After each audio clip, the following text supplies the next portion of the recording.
Hello, dans cette vidéo, je vais partager avec toi de façon intime comment j'ai procrastiné dans ma vie, quelles ont été les raisons profondes de ma procrastination, comment j'ai fait pour davantage passer à l'action et davantage accomplir ce qui était important pour moi. C'est tout.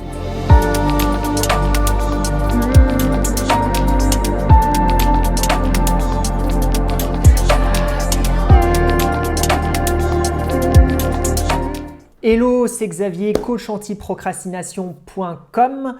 Je partage avec toi dans cette vidéo pourquoi j'ai procrastiné, comment j'ai procrastiné, quelles solutions j'ai trouvées pour y faire face et comment je fais pour me développer jour après jour et aller vers mes rêves et mes visions.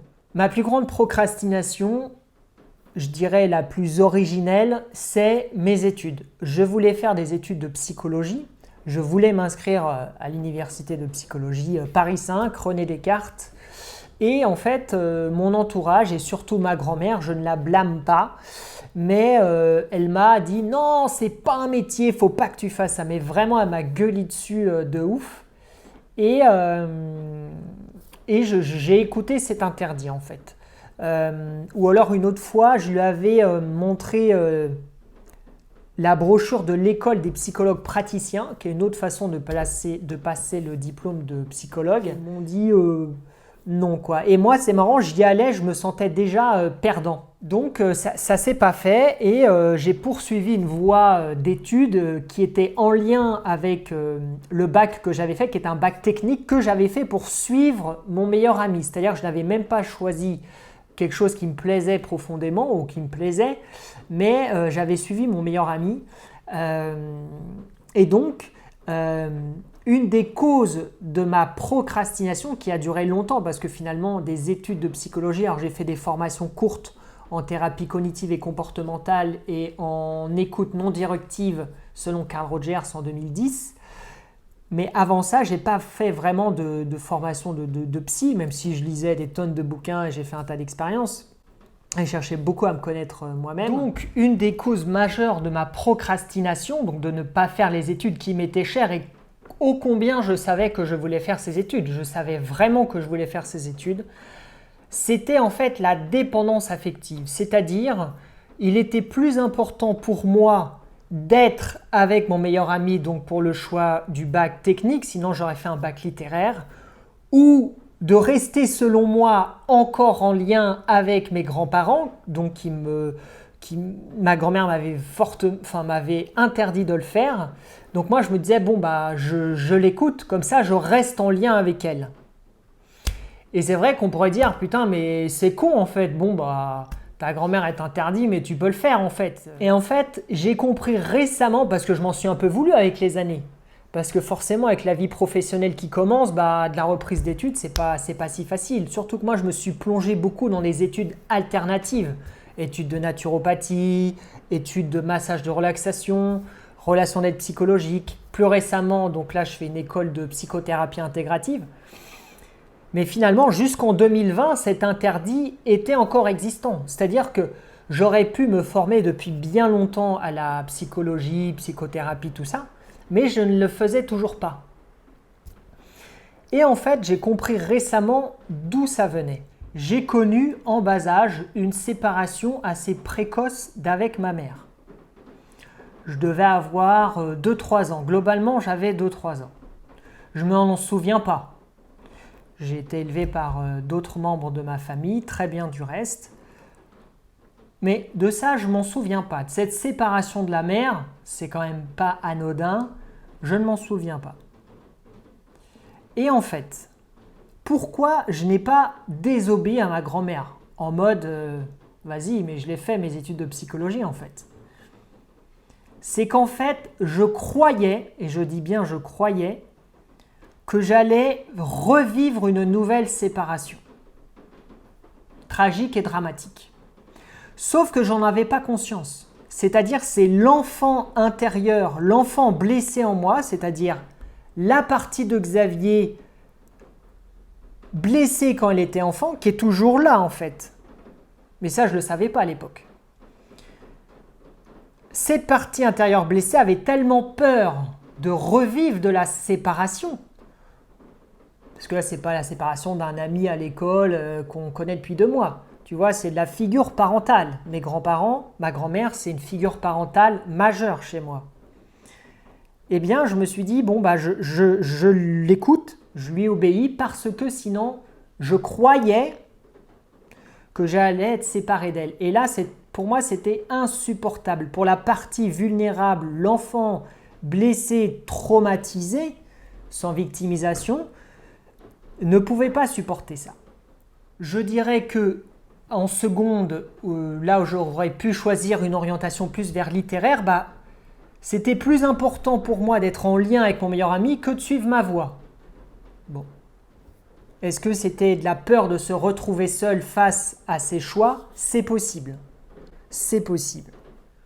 Donc les années passent et traînait en moi toujours cette idée de mais zut, mais moi c'est vraiment la psycho qui m'intéresse, c'est ça que je veux faire et je pense qu'un jour ça fait partie de mes rêves, de mes visions, je rentrerai à l'université pour étudier la psychologie.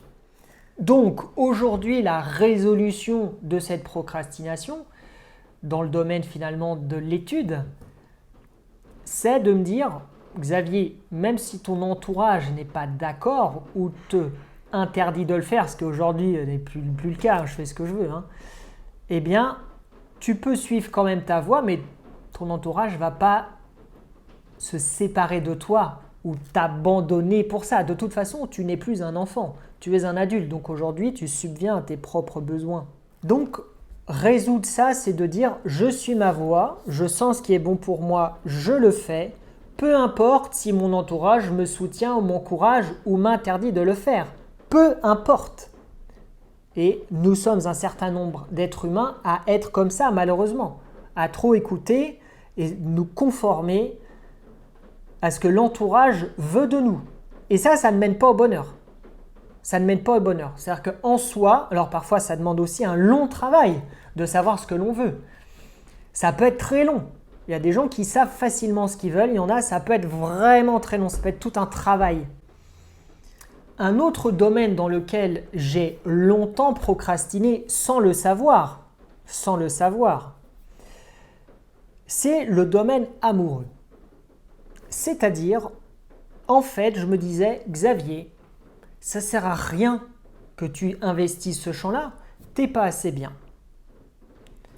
T'es pas assez bien, il faut que tu sois plus. Quand tu seras plus, là, tu pourras te mettre sur le marché, MDR.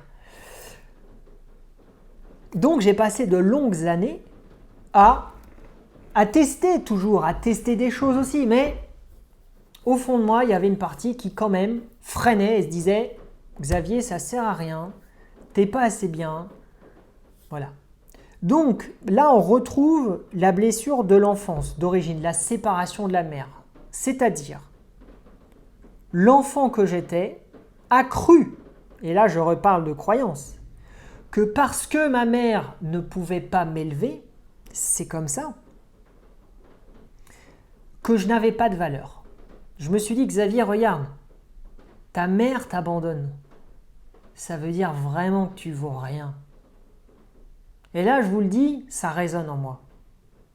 Tout ça, je l'ai appris parce qu'à force de faire de la psychothérapie, d'aller dans les groupes de travail, j'ai appris à connaître cette partie de moi. Et je sais que dès que j'en parle, il y a une résonance. Il y a de la tristesse. À quel point cette blessure est réelle.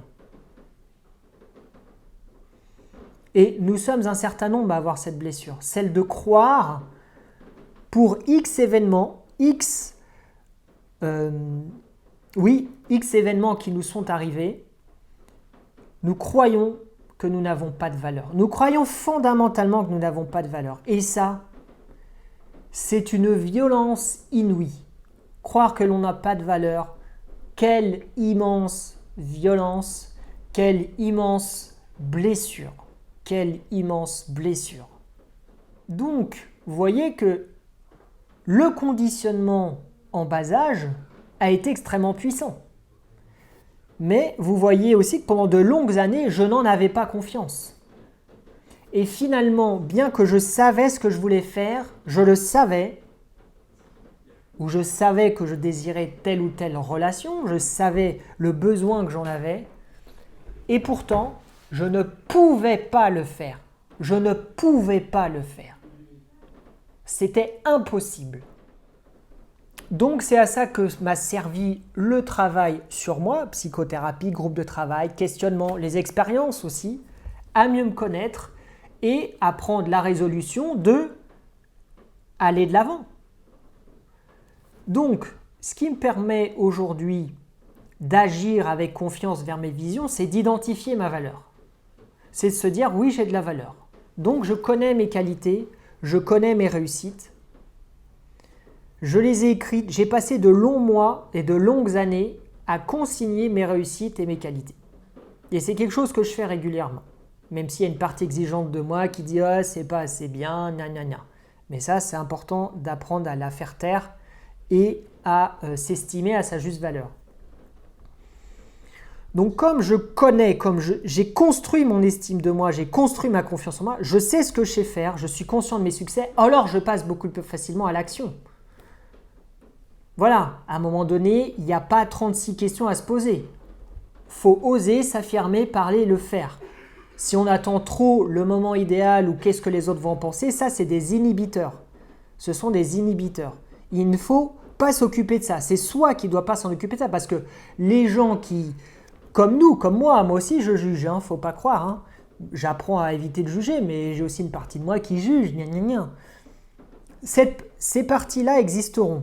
Et les gens qui jugent ou qui chercheront à nous inhiber aussi, voire, existeront. Donc c'est toujours à soi de casser les croyances et d'oser se lancer, si je puis dire.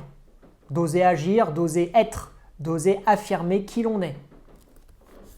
Sans verser dans l'excès inverse qui est le narcissisme. De voir plus que soi et de ne penser plus qu'à soi et de plus tenir compte des autres. Vous voyez, il y a l'excès de s'inhiber et il y a l'excès d'affirmation aussi. Hein. Donc, fort de la connaissance de mes valeurs, de mes objectifs aussi, je sais ce que je veux. Avec les années, ça se précise aussi. Parfois, c'est la même chose aussi. Hein. Ce que je voulais il y a 10 ans, c'est encore ce que je veux aujourd'hui. La confiance en soi, la définition de l'estime de soi. Alors, c'est des choses qu'on voit dans le groupe de travail, hein, le club d'accélération de l'action. Hein, c'est pour ça que je l'ai créé. Hein.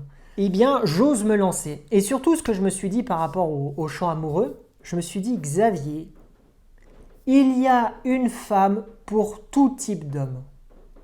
Il y a une femme pour tout type d'homme.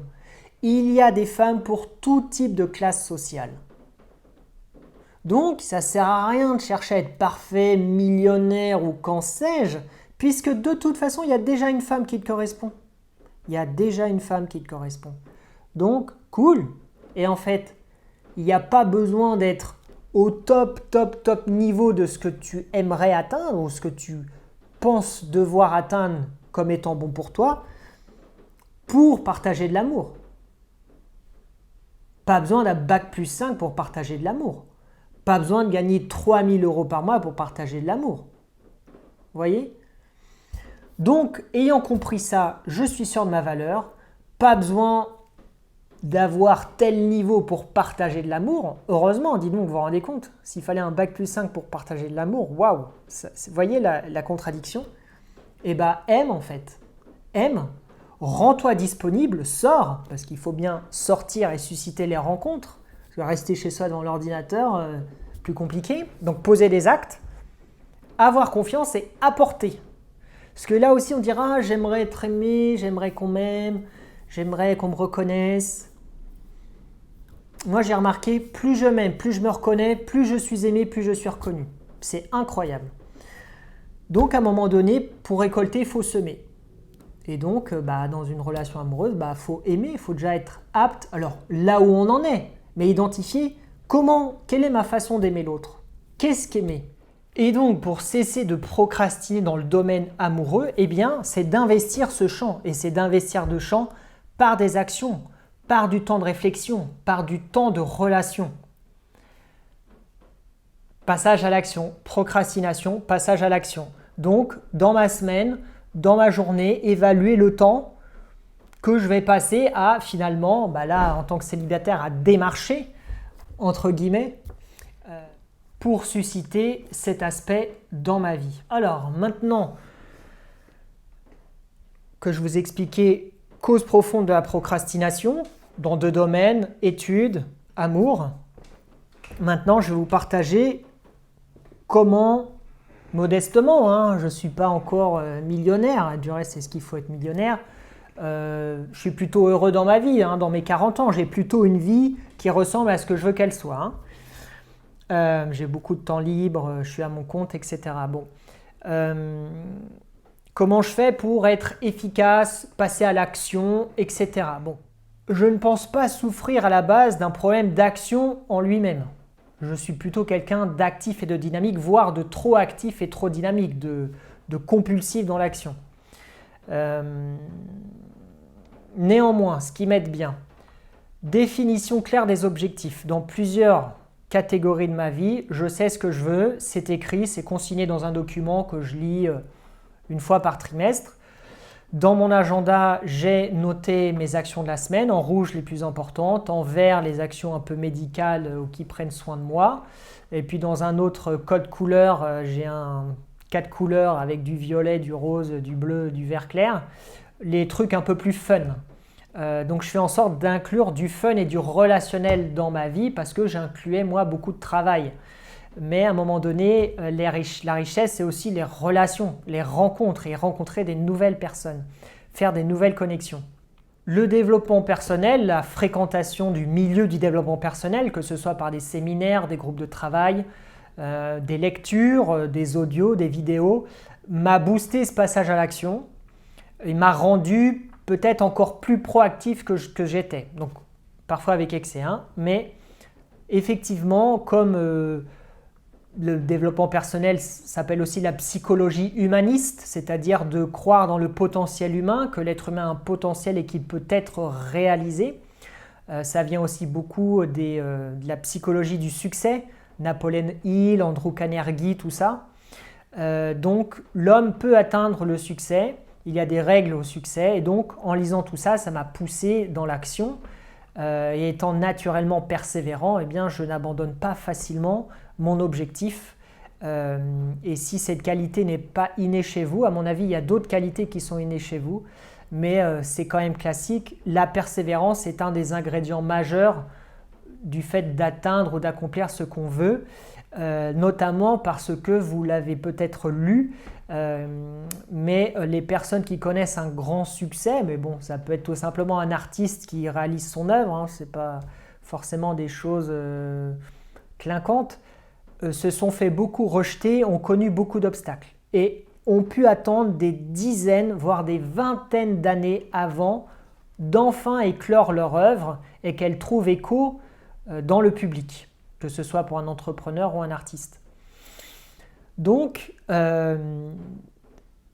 voilà pourquoi il est important pour moi, jour après jour, de me rapprocher de ma vision. Donc, vision claire de ce que je veux atteindre, même si j'ai une part d'intuition, j'ai une part de spiritualité qui cherche le meilleur chemin, qui cherche les choses les plus justes, mais ce que je suis convaincu, c'est que c'est inscrit en moi. Ce qui est bon pour moi et ce que je veux profondément est inscrit en moi. Après, c'est quelle partie de moi j'écoute. Il y a des parties plus égocentriques, donc des désirs et des visions plus égocentriques, tournées uniquement vers soi. Et il y a des choses plus apaisées, plus saines, qui sont à la fois bonnes pour soi et pour les autres. Donc, consignation claire des objectifs, écriture des objectifs, donc je lis mon agenda, je vois ce que j'ai à faire. Et puis, il y a un temps pour tout. Donc, j'ai mes petits rituels de méditation, rituels d'alimentation saine, rituels de sport dans la semaine, etc. Donc, ma vie est ritualisée autour de bonnes habitudes, de bonnes pratiques. Alors, attention qu'il n'y ait pas trop de pratiques aussi, parce que parfois, ça fait trop, en fait, trop de travail sur soi. Mais tout ça, en fait, il y a tellement de positifs que le négatif va avoir du mal à prendre. Ça, c'est une grande chose que je me permets de vous transmettre du haut de mes 40 ans. C'est que mettre dans sa vie tellement de positifs, le négatif va avoir du mal à s'accrocher. Sport, méditation, prière, si on veut. Moi, je ne dis pas ce que vous devez faire, je vous partage comment je fonctionne. Psychothérapie, groupe de travail, lecture, écouter des vidéos, aller en formation, se former, se faire coacher, à un moment donné, il y a tellement de positifs de partout, alimentation saine, détox, que le négatif, il a du mal à prendre en fait. Il y a trop de positifs, il y a trop de positifs. Mais ça ne veut pas dire que le négatif n'est pas là. Il y a toujours des petites voix, je ne suis pas satisfait, j'en fais pas assez. Je ne dis pas que c'est éliminé comme ça, mais il y a des pratiques qui font que le négatif va s'atténuer. Donc il y a par exemple l'écriture, un peu tous les soirs ou tous les matins, ma journée, qu'est-ce que j'ai aimé, pas aimé, pourquoi j'ai de la gratitude. C'est un mot qui est dans l'usage courant maintenant. Gratitude, on l'entend dans presque toutes les bouches. Mais c'est bien, c'est bien. Noter de quoi je suis fier et puis qu'est-ce que je peux améliorer, qu'est-ce qui m'a interpellé aujourd'hui. C'est aussi important de connaître ces réactions archaïques négatives. Il y a une partie de soi qui est pas hyper positive, mais il faut la connaître et la comprendre pour être moins victime d'elle. Alors, un autre aspect important pour dépasser cette procrastination, c'est que, comme je l'ai dit souvent, la procrastination, c'est on procrastine parce que ce qu'on a à faire, ça nous fait mal, ça nous fait chier. Voilà, donc trouver des... Non, voilà, je dirais le premier truc, c'est apprendre à se sentir bien. C'est-à-dire qu'en se sentant bien, peut-être qu'il va être plus facile pour vous de passer à l'action. Parce que si vous êtes déjà stressé, machin, débordé, vous voyez. Donc, bien dormir, bien manger, faire du sport, se sentir bien et aussi cultiver de bonnes émotions. Donc là, il y a un exercice, et ça, on va le faire beaucoup dans le club d'accélération de l'action, c'est de mettre une musique qui nous plaît et d'imaginer tout ce qui nous enthousiasme aujourd'hui pour la semaine et les prochains mois. Mettez cette musique enthousiasmante et vraiment tous les matins, 3 fois par jour s'il le faut. Moi, je le fais 1 fois par jour, mais j'aimerais bien réussir à faire 3 fois par jour. Mettre cette musique qui vous inspire et voilà, aujourd'hui, qu'est-ce qui m'enthousiasme? C'est de sortir, c'est de faire mes vidéos, c'est de rencontrer de nouvelles personnes. Croyez à ouvrir votre esprit, tout est possible. Aujourd'hui, vous pouvez faire de belles rencontres. Aujourd'hui, vous pouvez trouver des nouveaux clients. Aujourd'hui, vous pouvez avoir des idées créatives. Osez mettre en place même 5 minutes, même une demi-heure, ce qui vous tient à cœur aujourd'hui. Comme dit Barbara Sher, nous ne devons pas faire ce que nous savons, nous devons faire ce que nous aimons. Parfois, on croit qu'une vie d'aventure, c'est une vie où on est toujours bien, on va à l'autre bout du monde. Mais en fait, elle dit que nous avons aussi besoin de limites et de structures. Donc, est-ce qu'il faut absolument quitter son travail pour vivre sa vie de rêve ou, si on veut écrire un livre, travailler 8 heures par semaine sur ce livre? Peut-être pas. Elle dit commencez 1 heure. Commencer une demi-heure. Comme elle dit, l'inconnu fait peur. Donc, vivre ses rêves, moi je pense que c'est un sport de haut niveau. Vivre ses rêves, c'est un sport de haut niveau. C'est un sport de haut niveau. Réussir à caser quelque chose que l'on aime ou à faire un métier que l'on aime, pour certains d'entre nous, c'est plus facile que d'autres, mais je pense que pour une partie de la population, c'est vraiment difficile, c'est vraiment un challenge. Celui qui arrive à avoir une belle vie qui lui plaît dans tous les domaines de sa vie, pour moi, c'est un champion de haut niveau. Être heureux, c'est une performance. Être heureux, c'est vraiment une compétence difficile à obtenir. Alors après, oui, il y a des caractères plus ou moins heureux, il y a l'enfance qui joue, attention, hein. Mais tout de même. Donc, par rapport aux actions sur lesquelles on procrastine, trouvons dans ce domaine des choses que nous aimons faire. Par exemple, si on a du mal à payer nos impôts, mais qu'on est à l'aise pour surfer sur Internet, on peut se dire, tiens, aujourd'hui, je vais juste surfer sur mon site pour payer mes impôts. Je rentre mon mot de passe, mon login. Si j'ai perdu mon mot de passe, je vais réinitialiser le mot de passe. Il faut le noter dans un fichier sécurisé ou dans un coffre-fort numérique, c'est même mieux. Et puis vous surfez, vous regardez vos chiffres, machin, vous vérifiez un petit peu. Si vous faites des dons, vous mettez le chiffre des dons et bam, elle est pré-remplie maintenant, la déclaration d'impôt. Donc à un moment donné, cool quoi. Vous avez surfé sur le site des impôts, c'est agréable, vous aimez surfer, vous avez surfé. Si vous procrastinez sur les rencontres pour rencontrer quelqu'un, aller en soirée, donc pas forcément avec l'objectif de rencontrer quelqu'un, mais avec l'objectif de vous amuser, de rencontrer de nouvelles personnes, de danser, de vous lâcher. Faisons-nous plaisir dans les domaines où nous procrastinons. Si nous procrastinons dans le travail, pour trouver un emploi par exemple, peut-être qu'on aime découvrir des nouveaux métiers, donc surfons sur Internet, découvrir des nouveaux métiers, se renseigner sur des formations. Peut-être que nous aimons le graphisme, donc faisons un beau CV. Voyez, trouver dans les domaines où on procrastine des choses que l'on aime faire, en oubliant un peu la pression de l'objectif. Voilà, j'espère que cette vidéo t'a parlé. Si tu as des questions, des partages, c'est en dessous. Et si tu désires continuer à diminuer et vaincre ta procrastination et accomplir des choses importantes pour toi, n'hésite pas à télécharger Productivité Zen, le guide que j'ai écrit pour toi, basé sur des études scientifiques, pour t'aider à accomplir enfin, et je sais de quoi je parle, ce qui est important pour toi.